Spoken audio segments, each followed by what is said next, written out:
যে রাসূল সাল্লাল্লাহু আলাইহি ওয়াসাল্লামকেও জাদু করা হয়েছে, তিনিও ইফেক্টেড হয়েছেন। রাসূল যদি ইফেক্টেড হতে পারেন তাহলে আমরা আবার কি, আমাদের কোনো অবস্থান আছে তার সামনে? ঘটনা হচ্ছে রাসূলুল্লাহ সাল্লাল্লাহু আলাইহি ওয়াসাল্লামকে একবার একজন ইহুদি, বাইরে সে রূপ ধরে থাকতো যে সে মুসলিম, মুনাফিক, আসলে সে ছিল ইহুদি। হ্যাঁ, লাবিদ, তার নাম হচ্ছে লাবিদ বিন আসাম। লাবিদ বিন, নামগুলো মনে রাখবেন, লাবিদ বিন আসাম। এই ব্যক্তি মদিনায়, এই ব্যক্তি হচ্ছে মদিনার অধিবাসী। তো সে রাসূলুল্লাহ সাল্লাল্লাহু আলাইহি ওয়াসাল্লামের প্রতি শত্রুতাবশত, ইসলামের প্রতি শত্রুতাবশত কারো দ্বারা রাসূলের চুল কালেক্ট করেছিলেন, কয়েকটা চিরুনি থেকে চুল কালেক্ট করেছিলেন, করে সেই চুলগুলোর সাথে আরও ওদের যে তন্ত্র মন্ত্র এগুলো আছে, এগুলো জাদু মন্ত্রগুলো করে রাসূলুল্লাহ সাল্লাল্লাহু আলাইহি ওয়াসাল্লামকে জাদুগ্রস্ত করেছিলেন। তাহলে সাবিত হলো যে জাদু সত্য, সাবিত হলো কি জাদু সত্য, জাদুবিদ্যার চর্চা সত্য, এখনও হয়, আগেও ছিল, হয়তো ভবিষ্যতেও থাকবে, আল্লাহু আ'লাম। শুরু হয়েছিল কোত্থেকে? সুলাইমান আলাইহিস সালামের যুগ থেকে। কার যুগ থেকে? এই লাবিদ বিন আসাম, সেও ছিল ওই জাদুবিদ্যা চর্চাকারীদের একজন, তার সাথে আরও অনুসারীও ছিল। তারা মিলে রাসূল সাল্লাল্লাহু আলাইহি ওয়াসাল্লামের চুল মোবারক কোনোভাবে সংগ্রহ করে সেখানে তাদের তন্ত্রমন্ত্রগুলো দিয়ে 11টা গিট দিয়েছিল। কয়টা? 11টা গিট দিয়েছিল। এবং সেই 11টা গিট দিয়ে তার একটা কুয়ার নিচে, মদিনার একটা কুয়ার নিচে এই একটা খেজুর গাছের ডাল আর অনেক কিছু পেঁচিয়ে, হাড় তার অনেক কিছু পেঁচিয়ে একদম কুয়ার পানির নিচে রেখে তার উপর পাথর চাপা দিয়ে রেখেছে। এতে করে রাসূল সাল্লাল্লাহু আলাইহি ওয়াসাল্লাম কিছুটা অসুস্থ হয়ে গিয়েছিলেন। এবং অসুস্থতাটা এমন ছিল যে তিনি কিছু কিছু বিষয়ে মানে ভুলে যাচ্ছিলেন। যেমন কোনো স্ত্রীর কাছে গিয়েছেন কিন্তু মনে হচ্ছেন যে স্ত্রীর কাছে আমি যাই নাই, আবার কোনো স্ত্রীর কাছে যান নাই কিন্তু মনে হচ্ছে তার কাছে আমি গিয়েছি, এরকম একটু সমস্যা হচ্ছিল আর কি। এবং কিতাবে আসছে যে এই সমস্যাটা 40 দিনের মতো ছিল, আর কোনো কিতাবে আসছে 6 মাসের মতো ছিল।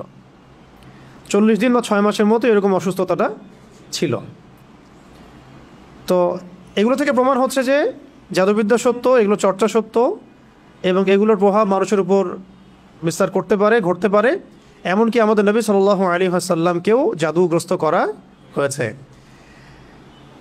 তো এরপরে একদিন রাতে নবী সাল্লাল্লাহু আলাইহি ওয়াসাল্লাম শুয়ে আছেন এবং আল্লাহ রাব্বুল আলামিন তাকে স্বপ্ন দেখাচ্ছেন। এটা হচ্ছে ওহী, নবীদের স্বপ্ন কি?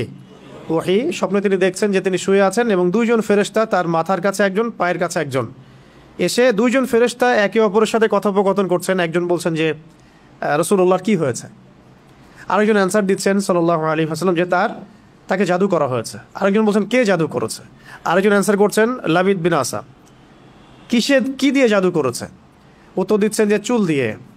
কোথায় আছে জাদুর উপকরণ? আরেকজন অ্যান্সার দিচ্ছেন অমুক কুয়ার নিচে। কুয়ার নামটা আমি আজকে ঘাটতে ঘাটতে পেয়েছিলাম, কুয়ার নামটা বলে দিই। হ্যাঁ, কুয়ার নামটা হচ্ছে জারওয়ান নামক কুয়া। কি নাম? জারওয়ান। এটা মদিনায় আছে, এটা একটা গোত্রের মধ্যে আছে, গোত্রটার নামটাও জানা দরকার। এগুলো আমি একটু ঘাটাঘাটি করছিলাম যে গোত্রের নামটা কি, কোন গোত্র এই কাজটা করেছিল।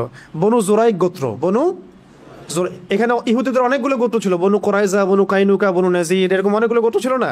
বনু জুরাইক একটা গোত্র ছিল, বনু জুরাইক। এই বনু জুরাইক গোত্রের এই লাবিদ বিন আসাম, সে এই জাদু করেছিল, জাদুর উপকরণ রেখেছিল ওই জারওয়ান নামক কূপের নিচে, জারওয়ান নামক কূপের নিচে। এখন নবী সাল্লাল্লাহু আলাইহি ওয়াসাল্লাম সকালবেলা উঠলেন, উঠে আলী রাদিয়াল্লাহু আনহুকে বললেন। খেয়াল করে দেখবেন যে মানে বড় বড় মিশনগুলোতে আলী রাদিয়াল্লাহু আনহুকে পাঠানো হয় আর কি। খেয়াল করছেন? খায়বারে ইহুদিদের এগেনস্টে যাও, তরবাল পতাকা তোমার হাতে। তারপরে এখানেও আলী রাদিয়াল্লাহু আনহু বদরে, সম্মুখ সমরে বদরে তিনজন আলী তুমি যাও, মনে আছে? হিজরতের সময় আলী তুমি থাকো, আমার বিছানায় শও।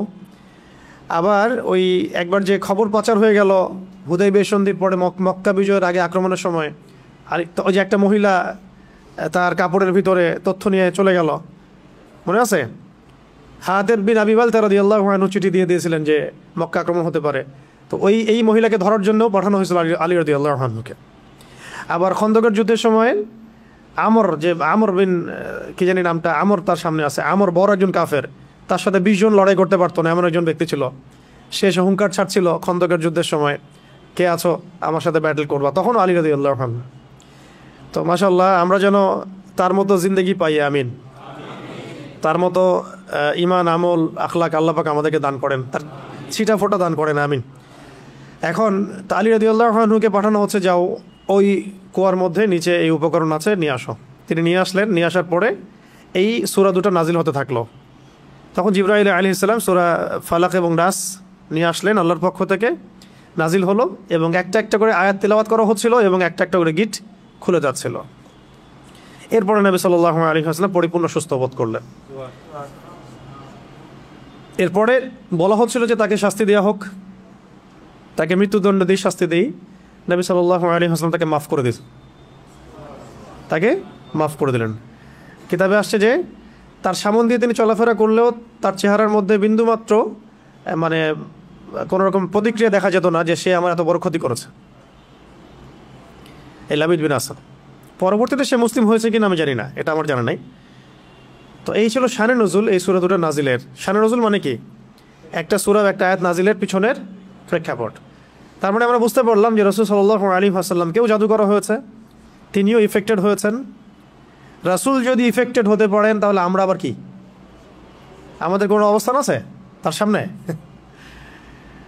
এবং প্রমাণ হলো যে এটা সত্য এবং এটা চর্চা সত্য। কোরআনে বহু আয়াত আছে, হাদিসে বহু দলিল আছে। কিন্তু আপনি কি এই ঘটনাটা, আমি যে শানে নজুলটা বললাম, এই ঘটনাটা কি আপনি এখনকার মেডিকেল সায়েন্সকে বোঝাতে পারবেন? তারা কি এই ঘটনাটা বিশ্বাস করবে? বা সায়েন্টিফিক্যালি তারা কি এটাকে প্রমাণিত সাব্যস্ত করবে? আপনাকে বলবে আপনি সেকেলে মানুষ, এখনও কবিরাজ দেখায় বেড়ান, এখনও ওই কালে পড়ে আছেন। তো এখন এটা হচ্ছে একটা মানে ইন্টারনাল ব্লাইন্ডনেস, আমাদের আধ্যাত্মিক অন্ধত্ব আর কি, স্পিরিচুয়াল ব্লাইন্ডনেস। যে এই যুগের মানুষেরা, আমরা যারা এই যুগে বসবাস করি, আমরা আমাদের বাহ্যিক দৃষ্টির বাইরে কিছু বিশ্বাস করতে চাই না, তাই না? বাহ্যিক দৃষ্টির বাইরে আমরা কিছু বিশ্বাস করতে চাই না। আপনি মেডিকেল সায়েন্সের কাউকে এটা মনে হয় না বোঝাইতে পারবেন জাদু বলেও কিছু আছে। আপনি দেখবেন সব টেস্ট করেছেন, আপনি আপনার সুগার টেস্ট করেছেন, মানে ব্লাডের যত টেস্ট আছে করেছেন, আপনি ইসিজি করছেন, যা আছে ইটিটি করছেন, সব করছেন, কোনো রোগ ধরা পড়ে না, কিন্তু আপনি অসুস্থ। এমন বহু মানুষ সমাজে আছে, এখনও আছে।